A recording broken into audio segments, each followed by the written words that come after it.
It is the moment you've all been waiting for when we reveal Rising's official list of the week's winners and losers. Saagar, let's start with your loser. Okay, we've got my loser is younger Americans. I'm pretty sure I've done this one before, Yours but are always so sad. I know mine are always sad, but I can't. I want to make sure somebody is at least paying attention to them. Which is, look, I just looked at the Washington Post story that we covered yesterday about the most unequal recession of our lifetime. Only 43% of jobs for people between the age of 25 and 34 have come back in the last 7 months, which means the majority of those people in the millennial generation are unemployed. And it also shows that Gen Z, it's even worse. Age 20 to 24 is the most impacted generation in this country.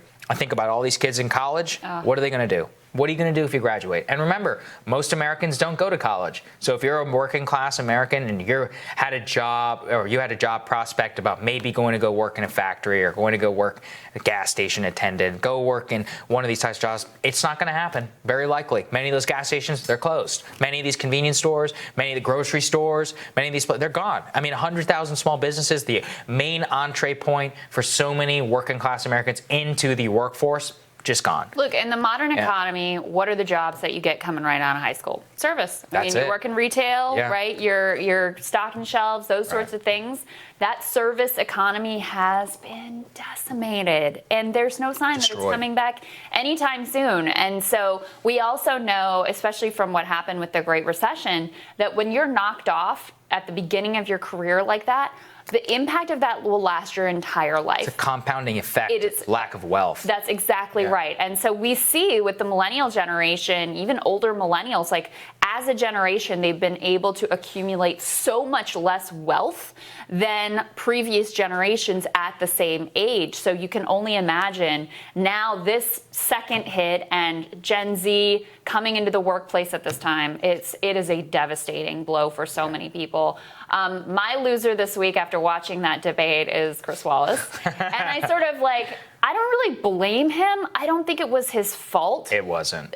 But he shouldered a lot of the blame for what was the worst presidential debate in American history. I mean, it was Donald Trump's fault that he decided to make it so outrageously terrible. But as a professional like Chris Wallace, obviously a guy really prides himself on how he handles himself and the way he's able to do his job and ask serious questions of people. And there was just no opportunity to do that whatsoever this week. So, I'm feeling pretty bad for him at this point. I feel terrible for him. It's absolutely not his fault. It's really sad what happened. I mean, look, it's the president's fault. And another thing, a note on this, we have got to understand here, which is even about fault and all of that. If Trump wants to comport himself that way, let him. Yep. You know what? That is his choice. It's not on us to be like, oh, he needs to behave differently. We need to change the rules. No. If he wants to spend 90 minutes interrupting Joe Biden over and over again, let him. Americans will make up their mind.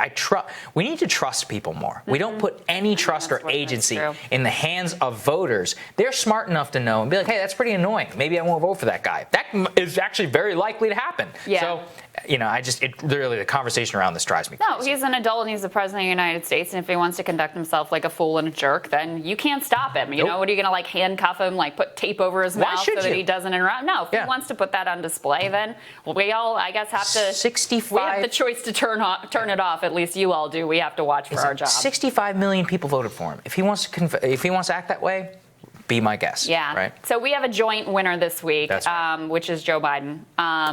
Look. Say it. Can't say that he had an amazing performance either. President Trump basically rescued him.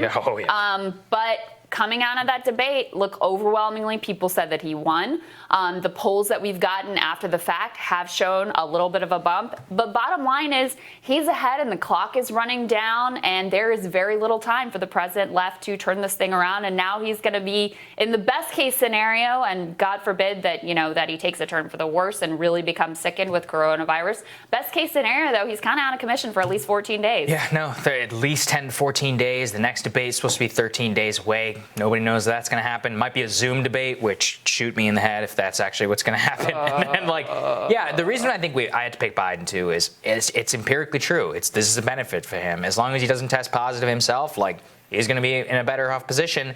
Came out of the debates not losing any ground. I mean, he was shaky, but Trump essentially didn't make up any ground himself, which means when you're 7 points up, that's generally how things are going to be. It's like this slow motion chaos, everything around us, and we have septuagenarian Joe Biden who is running for the presidency. It's like you can't even make this thing up, but there it is. I just keep thinking about Ryan Grimm saying, through an accident of history, he rolls through the primaries and with doing very little, I mean, in terms of campaigning, he is in line to be the next president, and time is running very, very short with millions of Americans already having cast their ballots. That's right. All right. Next week on Rising, founder of People's Policy Project, Matt Bruenig. He's going to discuss his new reporting on the distribution of wealth of the top 1%.